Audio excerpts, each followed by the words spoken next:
Hello, नमस्ते. तर आज काय स्पेशल? आज मुलांसाठी ना काहीतरी वेगळं बनवायचं ठरवलं.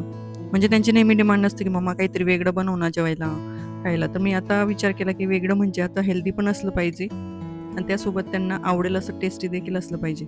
तर व्हेज सँडविच बऱ्याच दिवसापासून बनवलेले नव्हते. तर आज विचार केला, की व्हेज सँडविच बनवून देते. तर मी आज सँडविचमध्ये वापरणार आहे काकडी, बीट, शिमला मिरची, कांदा, टोमॅटो आणि बटाटा देखील मी त्यात घालणार आहे.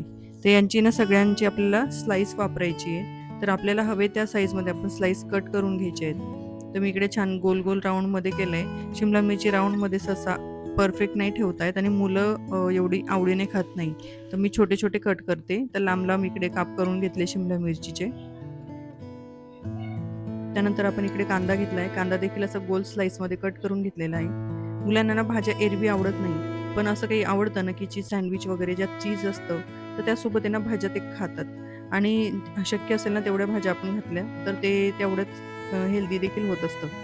इकडे मी बटाट्याचे पण छोटे-छोटे असे बारीक असे स्लाइस केले आहेत आणि बटाटा हा आपल्याला कच्चा नाही घालायचा आहे. तर याला थोडं शिजवून घ्यायचं आहे. म्हणजे आपण या सगळ्या भाज्या स्वच्छ धुणं, साल काढणं, कट करणं, हे काम जरी छोटं किंवा कमी वाटतं ना, पण खूप वेळ जातो. म्हणजे अगदी एखादी भाजी चिरून टाकून शिजवायला ठेवू, एवढ्या वेळात आपल्याला फक्त हे कटिंग वगैरे होत असते. त्यानंतर मी बीट देखील घेतलंय. बीटचे पण आपल्याला अगदी बारीक स्लाईस करायचे, कारण बीट हे थोडं हार्ड असतं. तर इतर भाज्या या थोड्या पटकन सॉफ्ट होतात. पण बीट हे खूप कडक असतं, ते तसंच असतं. त्याच्यामुळे अगदी बारीक पातळ स्लाईस त्याच्या वापरायच्या आहेत. सध्या तरी हाच प्रश्न पडलेला असतो, की मुलांसाठी काय करावं किंवा काय करून खाऊ घालावं? म्हणजे जगात एवढ्या काही गोष्टी आहेत ना, पण त्यात प्युअर हे खूप कमी आहे. त्यात तर तुम्ही जर म्हणाल ना, की आता व्हिडिओमध्ये बघतोय सोशल मीडियामध्ये, की अगदी गहू, तांदूळ यांच्यात देखील तो भेसळ आणि पेस्टिसाइडमुळे ते देखील आपल्या शरीरासाठी हेल्दी नाही आहेत. तर मग खावं तरी काय आणि मुलांना द्यावं तरी काय? आणि मुलांची डिमांड असते, जे बाहेर बघतात, की म्हणजे नवीन-नवीन गोष्टी किंवा घरी जरी नाही दिलं तरी त्यांची अपेक्षा असते, की हा आणतो, तो खातो किंवा यांच्याकडे असतं, मग मला का नाही? तर आपण करून तरी काय करणार आहेत? प्रयत्न तर एवढाच आहे, की जेवढं जास्तीत जास्त हेल्दी देता येईल तेवढं द्यावं. मग त्यासाठी काय करणार? ज्या गोष्टी बाहेर रेडीमेड भेटतात, तर ते रेडीमेड तिथून न देता तेवढं प्रयत्न करून घरच्या घरी बनवून देता आलं, तेवढं द्यायचं. पण खरोखर ही गोष्ट सगळं काही भेसळयुक्त आहे, हे खूप सत्य आहे. जो मी हा सॉस दाखवते, यात देखील प्रिझर्व्हेटिव्ह असतात, केमिकल असतात. तर ते कुठलीही गोष्ट ही प्युअर नाही आहे. पण देणं भाग आहे, कारण पर्याय नाही आहे. मुलांची अपेक्षा असते आणि ते आपल्याला पूर्ण करावी लागते. आणि जर का बाहेरचं काहीच द्यायचं नसेल, तर मग घरी तर नक्कीच बनवावं लागतं.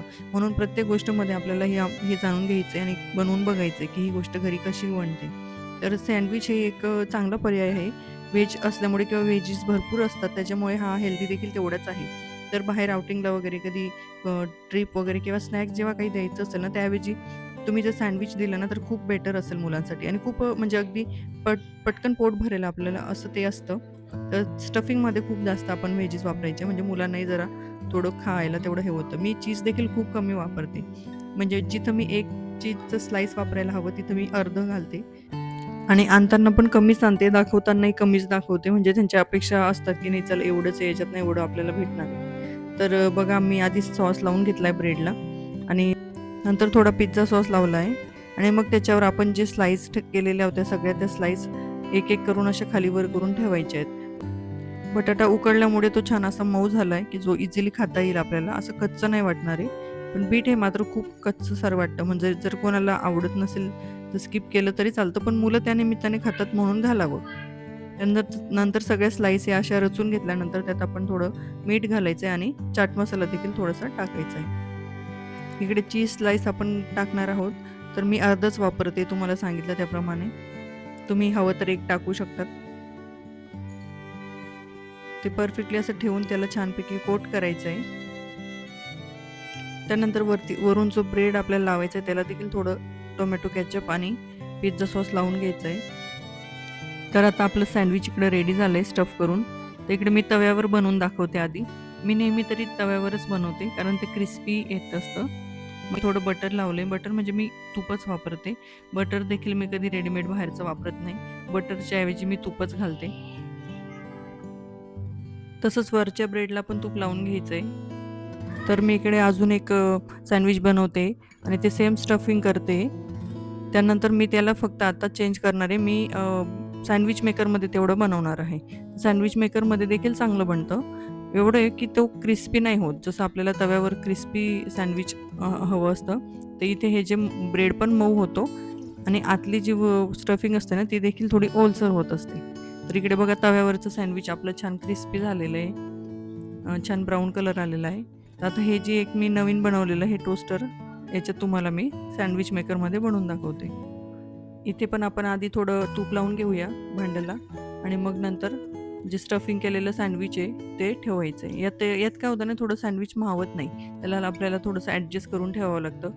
पण याचं बेनिफिट एक आहे, की आपण जे सलाडच्या भाज्या वापरतो ना आतमध्ये स्टफ केलेल्या, त्या सर्व अशा मऊ होतात. म्हणजे वाफेने त्या थोड्या शिजतात आणि सँडविच देखील पटकन होत असतं तव्यापेक्षा तरी. तर आपलं इकडे तव्यावरचं सँडविच रेडी झालंय. मी तुम्हाला कट करून दाखवते. छान गोल्डन ब्राउन झाले आणि क्रिस्पी तर खूप छान होतं. म्हणजे मी सुद्धा तव्याचंच प्रिफर करते. तर इकडे बघू शकता छान आपलं कलरफुल असं सँडविच आणि क्रिस्पी छान दिसतंय. तर सँडविच आता इकडे रेडी झालंय. दोघंही सँडविच मी मुलांना देते. त्यांना जायचंय स्विमिंगला. तर खूप घाई करतायत मला आणि गरम-गरम मी देऊ शकत नाही. तर मी इथे काढून कट करून ठेवलंय. तोवर इशूचं म्हणणं होतं, की मला लगेच दे मम्मा. आणि मी त्याला नाही म्हटली, की गरम येतं तर थोडंसं त्याला राग आलेला आहे. तर बघू शकता कसा रुसला आहे. पण तसंही हा राग जास्त वेळ नसतो. तो लगेच जातो. तर दोघं खाऊन लगेच निघतायत. तर तुम्ही सँडविच बनवून बघा. काहीतरी टेस्ट चेंज होईल आणि मुलांनाही छान वाटेल असं. आवडला असेल व्हिडिओ तर लाईक करा, शेअर करा, सबस्क्राईब करायला विसरू नका आणि कमेंट करत चला. तुमच्या कमेंटने माझा जो आत्मविश्वास वाढतो ना, त्याच्याने मी अजून छान व्हिडिओ बनवू शकते. तर प्लीज भेटूया पुढच्या ब्लॉगमध्ये. तोपर्यंत बाय.